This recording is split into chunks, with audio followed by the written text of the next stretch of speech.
Mendildir, ona da bir şey yapalım.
Gaziantep'te Umut Kervanı olarak bu sene de yine muhtaç ve ihtiyaç sahibi aileler yararına bir kermes düzenliyoruz. Aslında bu kermesimiz her yıl yapılan bir kermes, her yıl yapmış olduğumuz bir çalışma, bir hizmettir.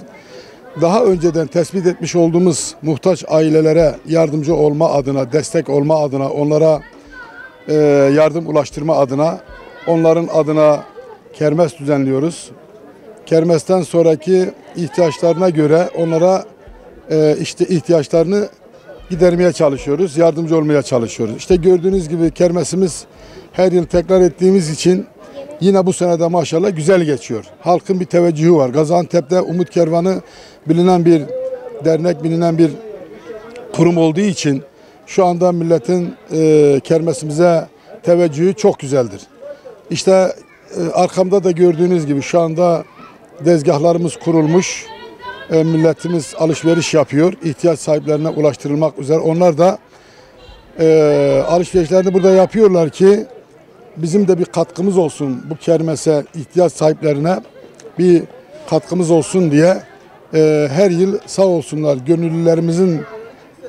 Gönüllülerimiz, bizi bilen bilmeyen herkes bu kermes alanımıza teşvik ediyor. Şimdi kermesimiz giyim, ayakkabı, gıda, ev eşyası, züccaciye türünden oluşan bir kermestir.